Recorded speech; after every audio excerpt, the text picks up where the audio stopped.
mute are you, myself or no? beautiful? I'm good. How are you? Listen, I'm great, and this ring light is giving me all the light with this glow over here. Is it too much? I can't No. tell because I can't see. Oh no, you Is want the that light. You good? want the glow.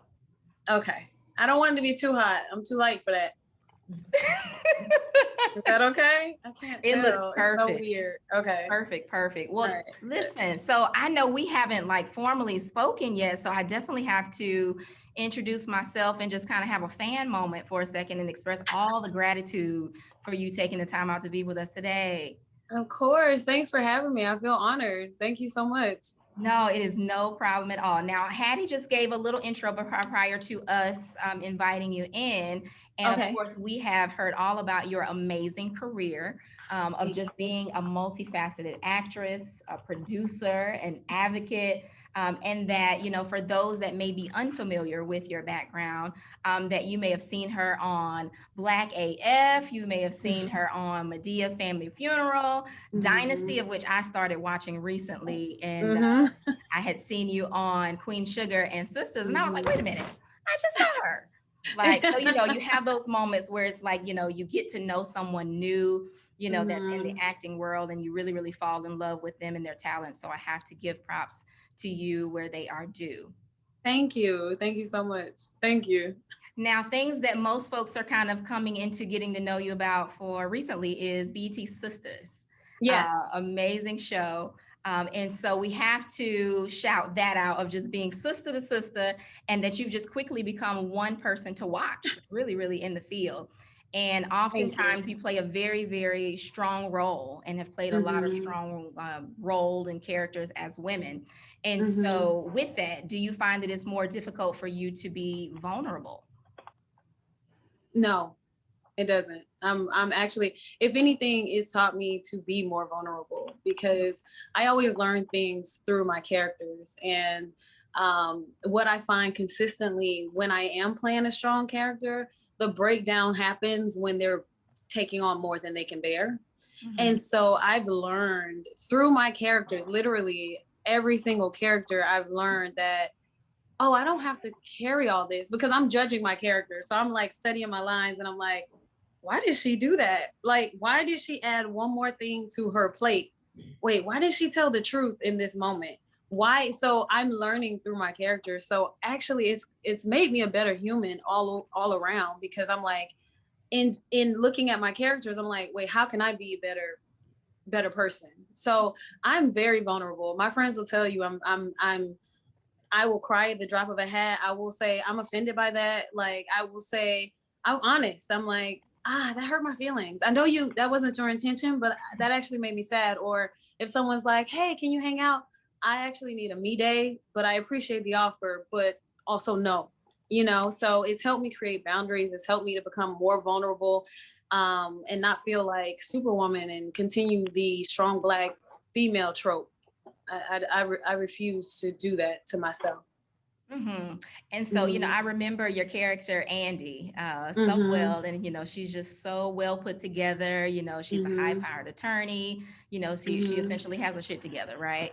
Right. And that Mm-hmm. vulnerable side of her is, of course, being attached to a married man who has a Mm-hmm. little crazy going on with that. Uh, like it's a whole lot. So do you find that even playing roles like with Andy, being strong, right, and even leaning into the vulnerabilities, that playing those types of roles almost like does it weigh on you? Yes, I will say that. I immerse myself completely. So I often like just get away right after we finish shooting because I am literally stressed out the entire time we're shooting. I am more of a dramatic character in most of my roles. I do comedy as well. I actually came from a comedic background and people are like, oh, you're funny. And I'm like, yeah, I did comedy before I did drama. So you'll see me do little cameos on like Black AF. But back to your point, I fully immerse myself in all my characters. So I if I'm sad, I'm really sad, until I can figure out how to not be real in my moments and figure out that technique, I'm really feeling the things that I'm feeling. And I use my own I use my own life. I use my own example. If Karen and I are in an argument, I'm reflecting on an argument I perhaps had with a friend of mine, or a situation in which I wanted what I wanted and this person is in my way. So this is real. This is the real. And I'm very passionate in that way. So yeah. Listen, because I think we all that are on this call can attest to just being strong women, balancing a lot, carrying a lot, and even just like with the roles that you play, like you said, sometimes it's hard to wash it off because, you're just immersed in that character. And I think we all understand that feeling because we're immersed in the characters of motherhood or being wives or girlfriends. Yes. All of those things that, it's hard to disconnect. And it's also hard for us to give ourselves like permission, if you will. That's it. To take care of ourselves.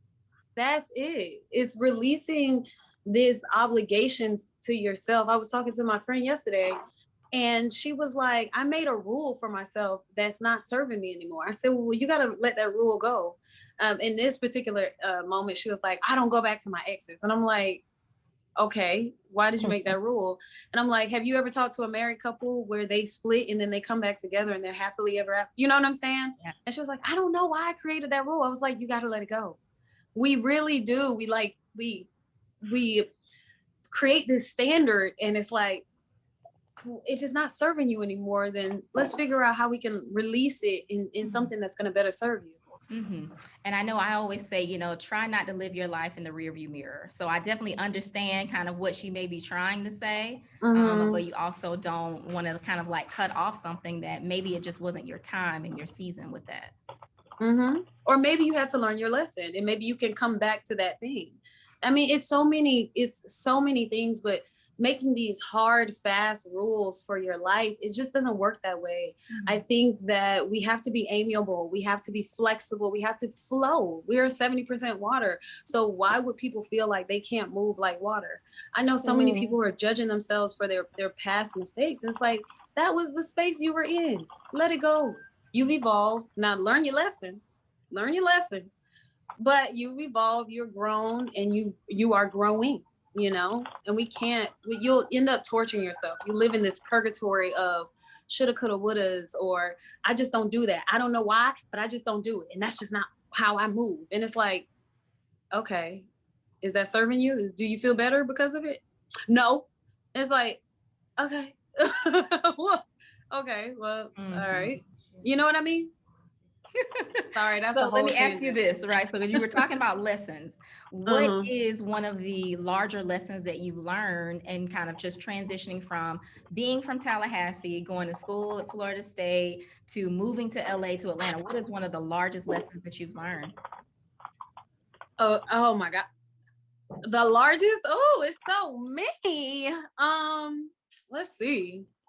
Tell on yourself. Right. I think that I have a couple. I'm sorry. I just got to let me give a couple. Okay. Because as I'm thinking about it, the one lesson is you can't give up on yourself. You can't give on yourself. I've hit so many roadblocks. I'm talking about my journey was, people make it seem like your journey is just like this. My journey was literally like, boop, boof, boof, boop. It was literally like that. And I wanted to give up so many times. Like, I wanted to give up. I listened to people. I let other people influence me. I listened to my own negative thoughts. And so that was one lesson. Just never give up. You cannot, compared to most of the actors or actresses in my category, they started well before I did. I would say that, I started pretty late in life. I had already went to school and graduate school and, had a whole corporate career. And then I started, so never give up.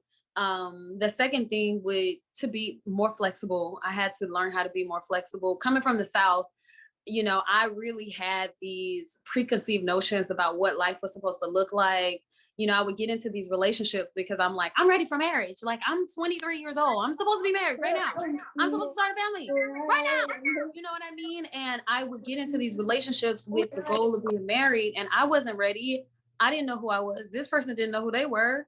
Nobody had a clue. And then I would get depressed or sad because it's like, all my friends are married and all my friends have a family and I don't have anything. And at the time I was dead broke. So I really had nothing, you know? Um, so definitely be more flexible. And my last learning lesson, me, a grown woman who has multiple responsibilities and employs herself and works for herself, it would be relinquish control and delegate responsibilities. I cannot do this all. I cannot do it all. I can't.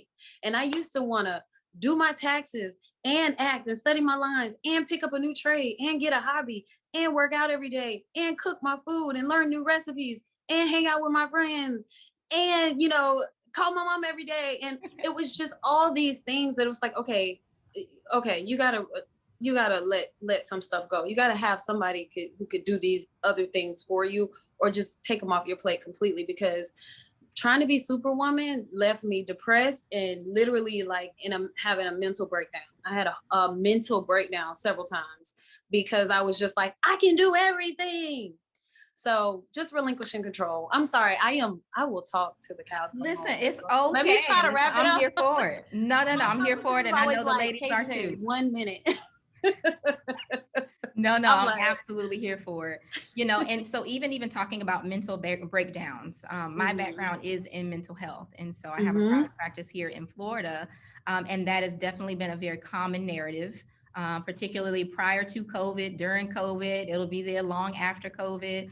And mm-hmm. having experienced your own mental breakdowns, how did you overcome?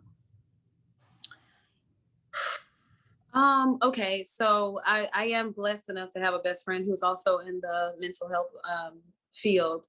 And I literally, she was one of those friends who I was like, oh, you started your life. I'm so happy. She's my very best friend in the whole world. And she literally, her and her husband bought me a flight to their house. They took my phone away. I couldn't be on social media. I couldn't be on my laptop. They took my phone and my laptop, and I had to literally like sit in a room, and she would give me exercises. And she was like, well, what are the things you are good at? What are the things, you want? Like, it was literally like slowly recovering from all the negative things that I had told myself, all the obligations I had put on myself, looking at people in places that I wanted to be, the envy that I didn't even know I had, but I would, for some reason, I would feel bad after I'm online for, 15 minutes. I'm depressed. And it's like, you can't look at other people's life. You can't compare yourself to anybody else. So she literally slowly like taught me the um, steps in recovery. Like, she's taught me how to like speak like all the things that we learn. We all, I venture to, I say all the time, the power of life is in the tongue. Life and death is in the tongue. And these are things I always knew, but I just did not necessarily practice once I got into my career. Cause I'm like, go, go, go, go, go, hustle, hustle, hustle. I'll sleep when I'm dead kind of mentality, especially being in, big city. It's like, everyone's moving, everyone's doing things. You feel this pressure to also move and do things. I thank God for her because she taught me how to get out of it. Like, okay, it starts with talking, saying good things to yourself, journaling, sitting in silence, meditating, praying, being one with source, and not looking at other people, and being confident in yourself. So, when I face those times, because that was the big one where I just had to sit my butt down. And then after that, of course you get little ones here and there. And then when Sisters came out, it was a whole nother lesson because I was on another level, and I was no longer anonymous. So I can no longer like just walk the streets and be like depressed. Like, that's not okay. Cause somebody's coming up to you like, hey, can you take a picture for my mama? And I'm like, yes, crying. So I knew I had to really get my mental together because of what was happening in my life. So the really big one was, before I really booked my first role, and it took me 2 weeks to recover. And then I had another one when Sisters came out, and I felt all these pressures again. You got to do this. You got to go here. You got to go there. You got to look this way at all times. You have to do this. You have to, things that weren't necessarily innate in me that I had to learn. that was the second time. And I had to call my therapist. I had locked myself in my hotel room. I was shooting another show, and I locked myself in the hotel room for a week. And I didn't come out. I ordered food. Sorry. It's all right. I just had food delivered. I literally didn't leave my hotel. Of course, nobody knows this kind of stuff, but I just had food delivered, and I just locked myself in a hotel because I was like, I cannot see people. I feel like the world was closing in on me. And so I called my therapist, and she helped me do the same things. It helped me. And she's like, you're doing too much. You got to take these things off your plate. You have to have a day to yourself. Because I had gotten to, you start getting famous, and then you start working all the time. And then for me, my story was I was so poor for so long. I had a 10-year journey. And so I was so poor. Like, I don't even know how else to describe it. Like eating ramen and, the stuff that people tell you, on the brink of homelessness, all that stuff. And so you're like, I have to keep working. If I turn down this job, I'll never work again. If I don't say yes, I'll never be able to do this ever again. So, yeah, it was really hard for me when Sisters came out and everything started happening. And you just have to get accustomed to being on this new level. And, Tyler Perry said something really dope, and I'm going to finish here. But Tyler Perry said something really great. He was like, when you go to another level, once you get to that level, you have to learn how to maintain that level before you go to the next level. And that really resonated with me, because people want to go so high, so fast. And it's like, could you even handle it? If I went from here to, an elevation of where the planes are, my head would explode. My body would literally implode. But if I gradually go up, then my body it has time to adjust to this new space and this new place. So sorry. Listen, if you were in my office, I would have said, do not apologize, for feeling that. I think that's the most authentic piece of an experience for anyone, is to have an opportunity to be authentic, to be honest, to be vulnerable in that space. So I really appreciate you sharing that intimate story with me and with the audience that's listening in. It definitely resonates, specifically with me, right? And just kind of graduating within this organization that started with an idea of just really struggling with connections in that way, and wanting to create a space for other people to feel welcomed in that sense. So I really And this is beautiful what you're doing. It's so beautiful. Thank you. So do you find that it's difficult for you to be the authentic KJ because of what people perceive you to be, whether it's in the roles that you play or how they have known you in the past? Oh my God, that's it right there. I've lived so many lives, I've lived so many lives. So yes, it's not difficult for me to be authentic. I'm gonna be 100 no matter what. I've paid too much money in therapy and cried too many nights not to be myself. People really tried to make me something I'm not. And I'm like, no, I'll never be what you want me to be. I'm going to be who I am. Now, what that looks like will continue to grow. But, people have seen me when I was Janae and Nene in Tallahassee, Florida, in the church, like, hallelujah. Like, so people know that version. People know me in college when, I was kind of a hermit. Like, I didn't know anybody in college. I shrunk in college.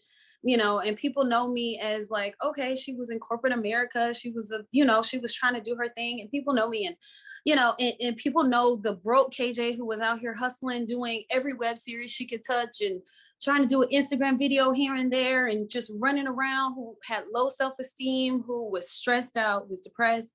And then, so people want to put you in the category. A gentleman like hit me up on Instagram and he was like, oh, that's not the KJ I know. I said, sir, you don't know me anymore. Sir, I met you 10 years ago. I'm growing every day. You don't know me anymore. Block, delete. I don't deal with it. I don't deal with people trying to make me who they want me to be. I can't do it. I'll never do it. And it's so funny because people are like, wow, you still have your accent. I'm like, why wouldn't I? That's who I am. That's the whole of me. Now, yes, if I'm doing a role, I'm going to act like whatever that role is. If I'm from, I was supposed to, in The Available Wife, I was from Maryland. I was from DC. So yes, I studied a DC accent, but I don't get paid to be fake in my real life. Y'all, people don't pay me enough to be inauthentic in my real life. It's too much work. It's too much work to not be real, and it's exhausting. But because I worked on authenticity. I had to work on being honest with people. It started with my family members when they would be like, why, well, you gonna go to LA now? That's what I have to do for me. You gonna, oh, so you do this now, you do that now? Yes, absolutely, 100%. This is in my life, and this is what I'm choosing. So I had to fight for my authenticity, and ain't nobody gonna ever take that away from me. I don't care. Oscars, Grammys, all that, everything that's coming up next, I'm going to be 100% myself always. Listen, first So of all, no, it's not you, hard. right? As I'm listening, I'm like, I believe you. Like I hear it. Like preach. Always. You know. It's hard enough work Always. being myself, much less somebody else. It's hard. It is hard. And I get paid to be somebody else. So if you're not paying me, you think I'm gonna be somebody else? Huh? No, y'all people don't pay me enough to be fake. Like, I'm sorry. No. So let me ask you this, especially, you know, kind of considering what we just talked about and just really trying to be more authentic. You know, Yes. I think all of us are in a space of really wanting to walk not only in our purpose, but also to just be ourselves and also be a representative of whether it's organizations or brands that we represent. What advice do you have for them? Let me get the question again. Advice for people who want to be authentic in the brands So for they the ladies represent. on the call that are wanting to walk in their own authenticity, what advice do you have for them in that process? Okay. Oh wow, what a great question. You have to discover who you are. I have, and I always experience this. So I go back home, and I'm a serial loyalist. So I have friends that are knee high from the tree high. You know what I mean? So we are literally, like, we've been best, friends since we were 5. And I have friends who are making decisions because of their family members. For instance, this is my prime example, and I'm not suggesting other people do this, but I curse. Okay? I'll say a good hell and damn and all that. I'm grown. I pay my bills. I pay other people's bills. So I'm grown. So if I have to say a curse word, and I happen to say a curse word in front of my mom, and it's unintentional, I'm not saying nothing inappropriate, but I'm like, damn, oops, I do curse. And someone will look at me and be like, oh my God, I can't believe you just said that in front of him. I said, I pay my mama bills. I'm grown. That's being authentic. It starts at home. It starts with, there are some people who are 35 years old, and they would never tell their mom or parent that they're having sex or being intimate. Or I'm like, then you're not being authentic. You're not, and this is at no means, this is not suggesting you go home and be like, I'm having sex to your mom. I'm not saying anything like that. But it starts at home. If you can't even be authentic to your parents, if you can't tell your parents the truth, you're still a child. You're still a child. Grow up. It's time. I tell my mom everything. I tell my mom when I have heartbreak. I tell my mom when I'm going out to the club. I tell my mom everything. And before my dad passed, I told him everything. Listen, this is who I am. I love you guys, but this is who I am. And this is my life. And I get to choose what I want to do. And I get to choose what I want to be. It really does start at home. That is the first step, is being authentic with your parents. I know people who are making decisions well into their 30s, making decisions that are inauthentic to them because of what their parents say, because what did their parents think? I'm sorry, but if you're not being authentic with the people you love the most, then what does that say? What does that say? And the first person is you. Like, you got to be real with yourself. Like, why am I making this decision? Why am I living here? Why am I choosing this career? If none of that leads with because I want to, if none of that ends with because I want to, then you're not being authentic. If any of that starts with, oh, because, all my friends are, because my friend had a baby and I think it's time and we want to, I got this job because they got a good 401k plan, you know, or I stayed in this town because I just wanted to stay near, I wanted to be close to, you know, my mom or whatever, whatever. Now that's, of course, if there are health conditions, I understand that because my dad actually had a disability. So I get it. But you know what I'm saying? There are people who are just like, oh, I'm doing this thing for another person. There's no freedom in that. Ain't no freedom in that. And I'm sorry, but I want to be free. I want to be free at all times. And if I can't be like, oh mom, okay, I gotta get off the phone with you. I got a date tonight. I'm going out with my friends. Or, you know, if I can't even accidentally say a curse word for my mom, what? My mom is my best friend now because I opened up the lines of communication. I said, hey, you know, hey, I want to tell you my whole truth. I can't live like this and then you know what she did? She turned around and told me her whole truth. I was like, Mom, why did you do things like this? And I'll be like, you did that because I did this because you was doing that. And it would make me mad. So I was reacting. And now we are closer than ever. And listen, baby, if I can be straight up with my mom, can nobody tell me what to do? No, nobody can tell me what to do. Mm-mm. First of all, I received all of that. You said, wait a minute now. If I can't be authentic with my mom, nobody is getting. Nobody can tell me what to do. I'm sorry. Yeah. No. I think that's Mm-mm. beautiful. And I think that that's definitely a conversation that's needed amongst just women and their mothers. I think Mm-hmm. that a number of us struggle with, you know, just those generational and intergenerational, you know, family scripts that we all go through, the things that sometimes we replicate because of what we've seen growing up, sometimes the things that we try to correct and do the direct opposite of that. Or if we're like, you know what, I'm gonna do my own thing because I don't even want to do what they did or the opposite. I'm gonna just do my own thing, you know. So that process of just being authentic is a journey, and most It's such certainly a not a destination. journey. I found myself repeating generational cycles, and I just had to go to the horse's mouth. And Right. I was like, Mom, why am I doing this? Could you help me understand this? You knew me before, you know, I was here in the world. So like, could you help me out? And honestly, it gave me so much freedom. It gave me so much freedom. Like stuff I didn't know. And even in me not wanting to do what she did, it's still me making a choice based on somebody else. I wanted the clarity to know I'm making the decision because I want to make it, not because it's like, well, my mama did that, so I'm definitely not doing that, you know, or my daddy did that, so I'm absolutely not doing that. And just making decisions because I want to do it, because it's pure to me, because this is my God place, because I'm in my passion, because this is my fate. I lived for so many people for so long. I went to business school for my dad. I went to journalism school for my mom. Um, and one day I was just like, I can't do this no more. I'm miserable. I'm miserable. Why you ain't do this? Why you not? I am miserable. And the type of person I am, I wear my heart on my like right here, and I wear my facial expressions right here.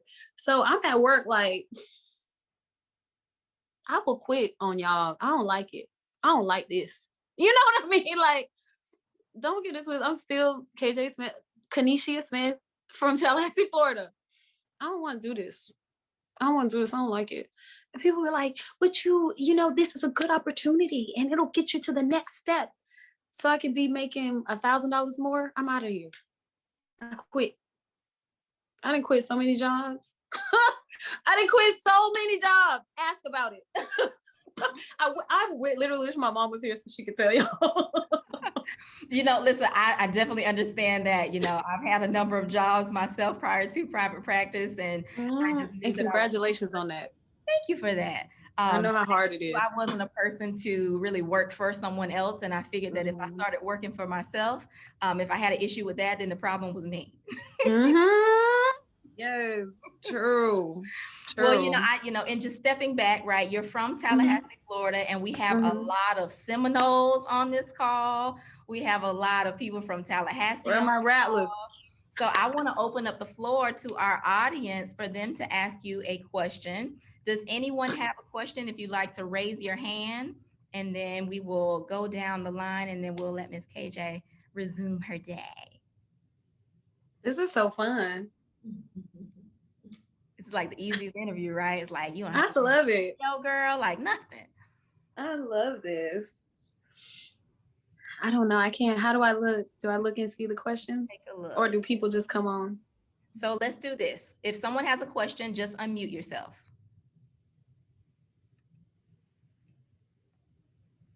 Can I go? Can you guys hear me? Yeah.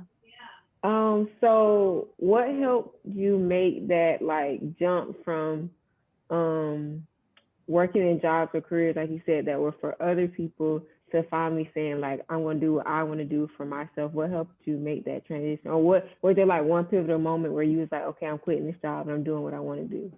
Yeah, I was battling depression and I didn't know why. And nothing, I was just unhappy. I was unhappy. I was ungrateful.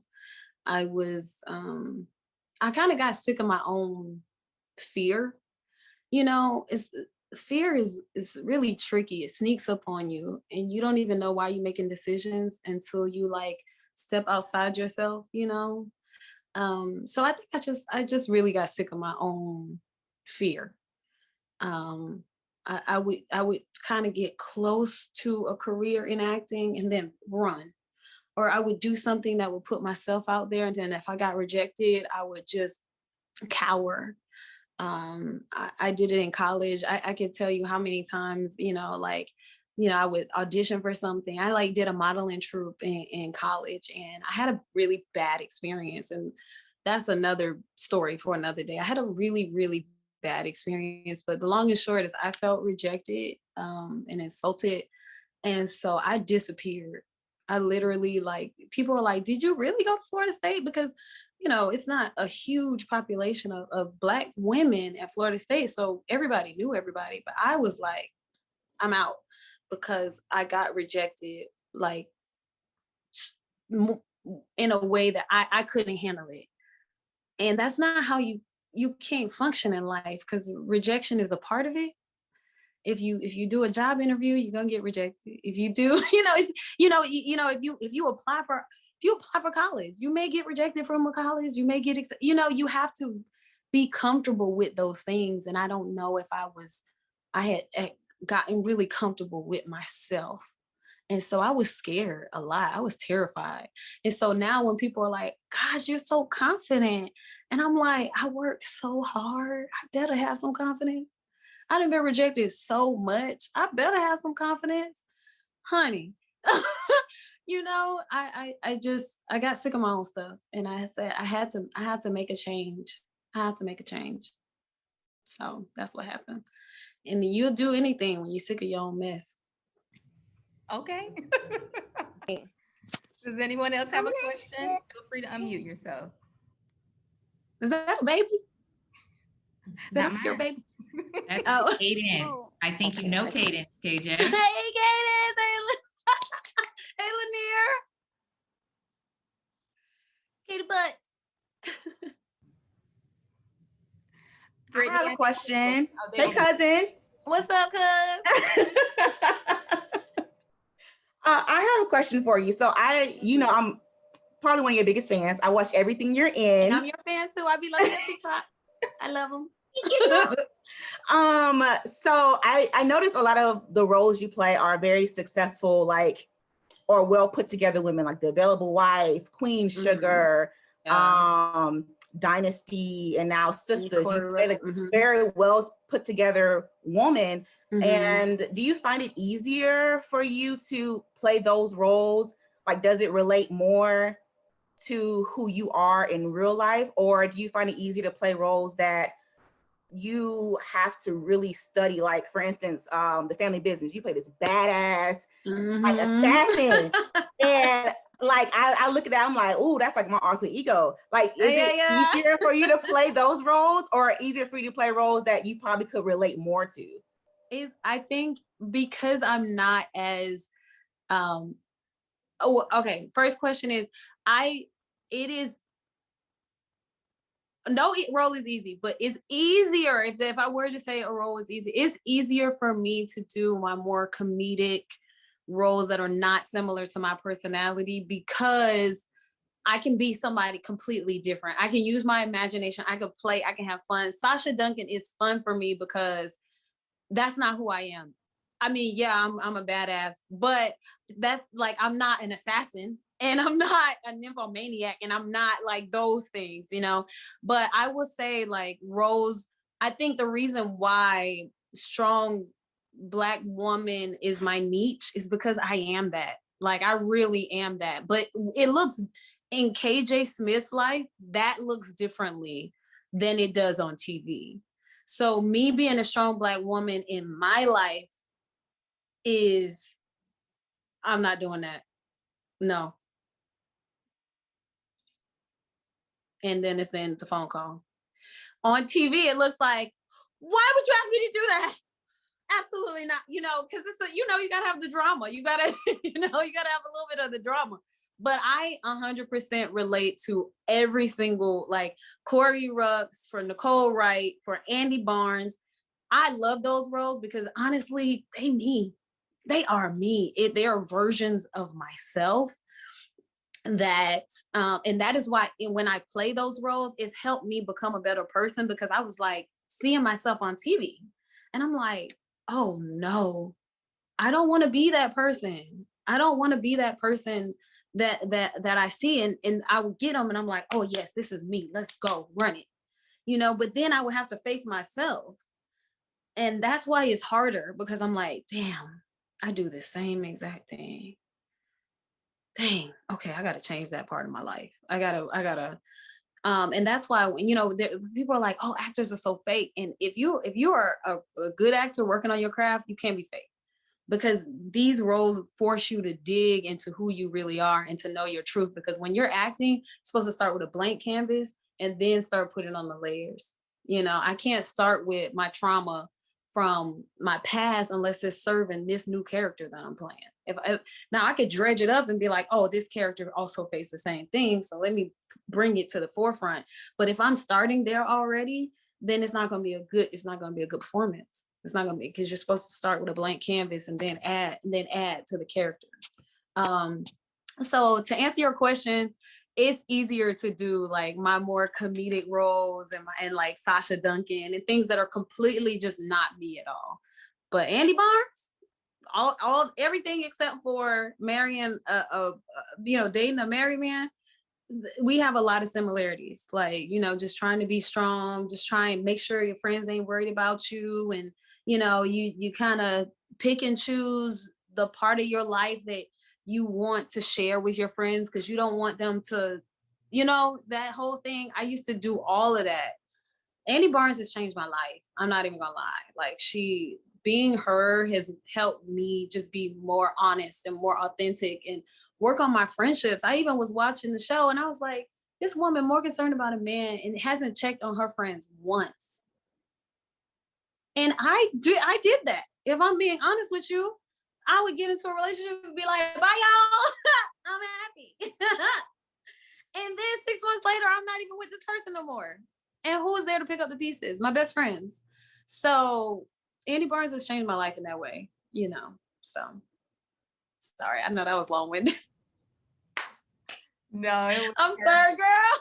Don't you apologize. No, ma'am. That was great. That was great. Brittany, do you have a follow-up question, or does anyone else have any questions? Okay. Follow-up question, actually.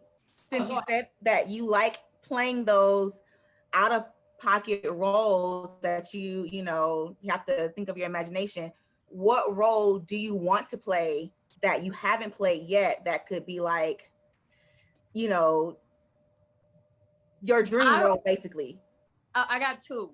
So one is to be a superhero, because I believe that Black women are superheroes. I think we should all be superheroes. So that's that. And then, you know, and I think women are superheroes. I mean, we have babies and we do all this stuff, and we, you know, it's a lot. And then the second would be a character with heart, you know, something like, you know, Monique was in Precious, where, you know, just not as glossy and done up. And, you know, I do play a lot of, you know, just like a little prissy, and I've pretty characters. Oh, I'm wrapped up in a nice little package. You know what I mean? And it's like, I would like to, you know, and I've done it. I had the opportunity to do it, but on a grander scale. I would like to do something like Monique and Precious, because she killed that. It was great. She did a full transformation. I believed her. I hated the character. I hated her in that movie. And when you make people feel things, you've done your job. And so she made me feel things. I hated the feelings, but she made me feel things. And so, you know, I would like to play something that resonates with people, that makes people feel things, and something where I'm not so glossy and you know what I mean? Where it's just a real heart. Because I honestly, I play wealthy characters. Like, all my characters are usually like, we got money. Not all of them. I mean, I have a long resume, but lately, which I love them all, but Listen, you better speak on it. You say I got a long resume. I do. Listen, I'm proud of it. I'm proud of my baby. And listen, you should be, and congratulations on that. Does anyone have any additional questions? Hello? Hi. Hey, thank you for sharing your story. Thank you, ladies, for putting this on. I'm Zalika. I have a question for you, KJ. When did you start therapy? Did someone suggest it to you and you begin, or did you seek it out on your own? And I'm sorry. That's it. Okay. Well, my best friend in Florida, she went to school for it. My best friend from high school, my very best friend in the whole wide world, she went to school for it. So I was blessed to know that was even an option. So before I even knew it, she was therapizing me, if that's a word. I don't know. Jessica, you can tell me. She was therapizing me, I guess, for a very long time. And then at some point, because she knows my whole life, of course, she would, enable me. And when she knows she needs to enable me. And I was like, all right, let me hire somebody. And I had to do that. First of all, I had to do it when I got insurance, because I could not afford it, honestly. And there are a lot more resources than they were when I started. But I had a meltdown, and I was like, I gotta do this. So I kind of hit rock bottom, and that's when I did it. But I try to tell people to do it before you hit rock. Do it before, because rock bottom, you don't have to go there. Nobody has to be there. Let's just start working on it. And what my friends have done is they'll have a therapist for a little bit, and then they'll just not have have a therapist anymore. And I'm like, I don't know how they're pulling that off, but for me, I like to, it's a part of my practice. It's like going to the gym. It's a part of my self-care practice. I gotta work out 3 times a week, 3 to 4 times a week. I gotta go to therapy, once every 2 weeks. I gotta get a massage once every 2 weeks. And when you find out ways to, I used to tell myself, it's too expensive, it's too expensive, it's too expensive, it's too expensive.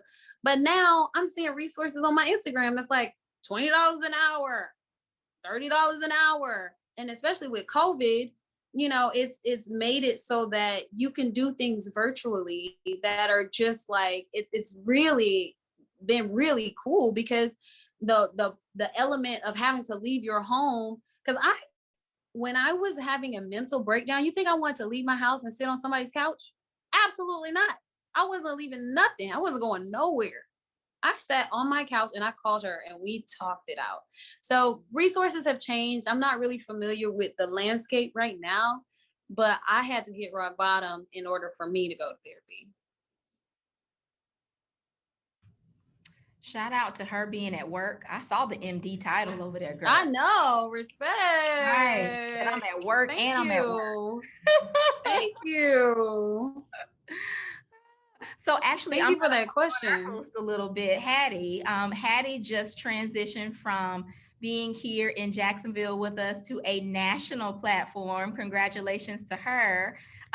Hattie, did you have any questions in just kind of making that leap and kind of elevating your platform to that next national level? Say that again. I said, did you have any questions for KJ, even for yourself, and just kind of graduating to that next level that you've been here in the local market here in Jacksonville, and now you're taking on a more national role? Absolutely. So that was a question that I did have for you, KJ. So I know, because for me, I started off acting before I found like my true, my true posting, and I still love acting. It's still like something I love to do, but I know that those moments of like where you're getting no after no, and it feels like there isn't a door opening, and you're just like, now you're starting to question whether you're even talented. Now you're starting, like, it starts getting deep. And so, but then sometimes you get a break out of nowhere, right? And that break happens, and it feels like a breath of fresh air. But you take on that role while, let's say, you're still in that space, which you talked about being in that dark space. So now, we talk about making sure you're prepared for that moment of opportunity that hits you when you are in the right mental space, you're in the right emotional space. But what happens when that opportunity hits you and you're not? So I figured you probably could touch on that. Oh my gosh. Oh my God. Oh, mental is so important, y'all. And by the way, I've had to stop myself from crying through most. I was like, I hope they can't see me, right? Because as you were talking, I was just like, I feel all of this.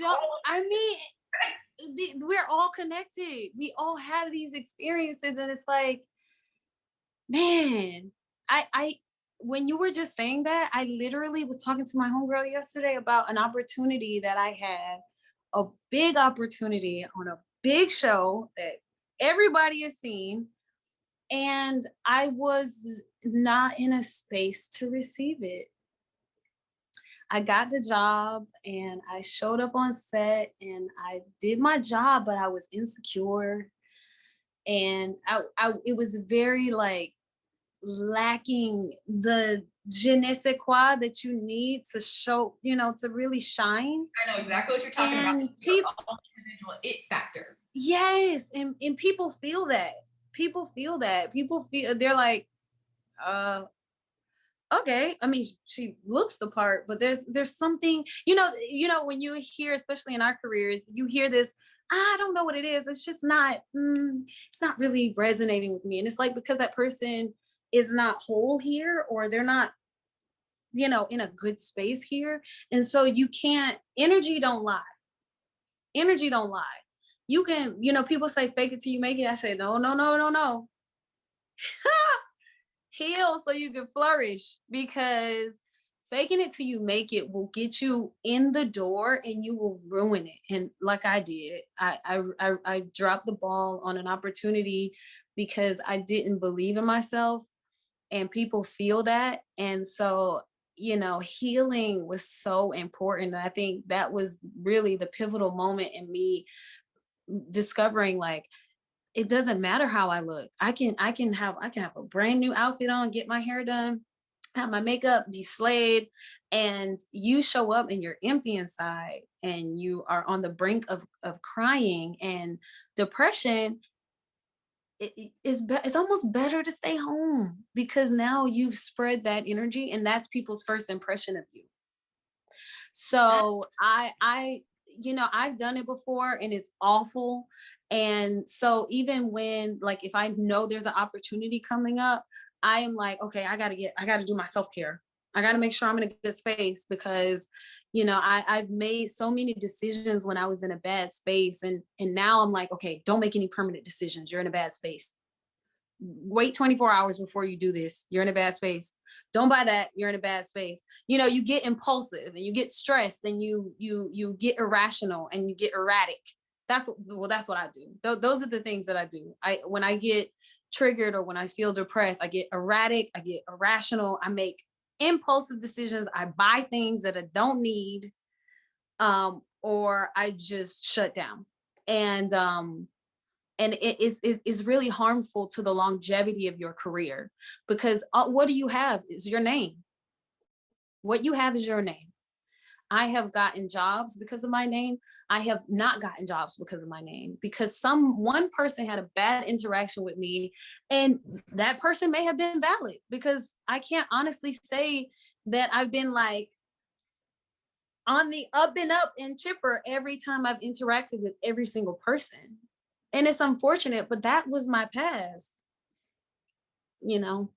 So I just know that I have to protect my future. And in order to do that, I got to protect my mental space.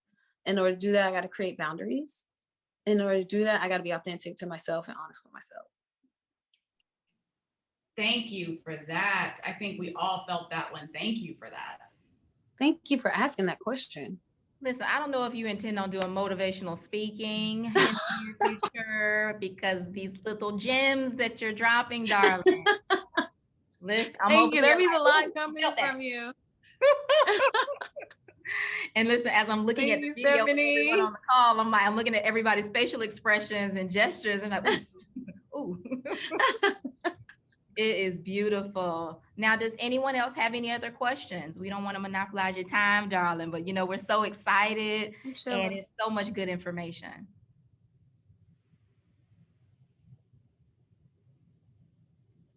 All right, now speak now, forever hold your peace.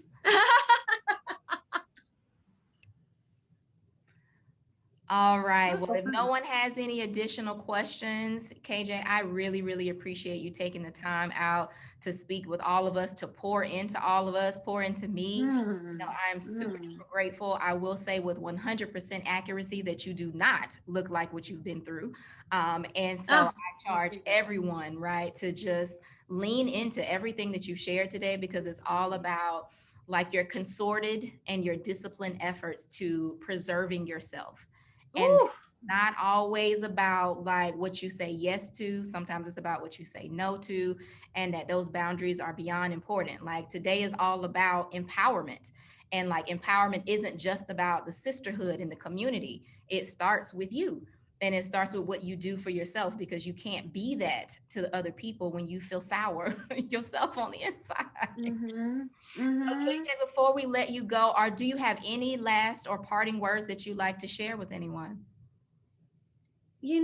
I just want to say thank you for allowing me to be on this platform. I really feel honored. I don't do a lot of panel discussions anymore. And Lanier reached out because, we go way back. And I am so grateful she did, because I feel honored to be a part of this sisterhood. I feel honored to have joined and shared my story. And I looked up the organization. I'm really proud of what you guys are doing. It's really nice, and it's needed. So I just want to say thank you, and thank you to everyone who listened to my words. It's very interesting being in this space now where I can talk about my past and share, because I've overcome it. And thank you for making me feel safe. Thank you so much for spending time with us. And so for everyone else that's on the call, we have had a full day. Yesterday, we had a wine and whiskey mixer. So again, shout out to everybody that's present and alert on the call today, because we had a good time yesterday. KJ, I know you can attest to a Tallahassee experience. Yes. No, and all of us, a lot of us going to school in Tallahassee, or just in general, just in the Florida region. The South is all about the good time. So we wanted to make sure that we provided that for everyone in some form, even if we couldn't be with each other in person. Thank you so much, Stephanie. Thank you. Well, everybody have an amazing rest of your day, and then look forward to those follow-up emails. And then KJ, right, sidebar. Thank you, Shanika. So we when you see Beyonce, right, tell her we said hey. Yes, I will. All right. See y'all. Y'all have a good rest of your Saturday. Bye, y'all.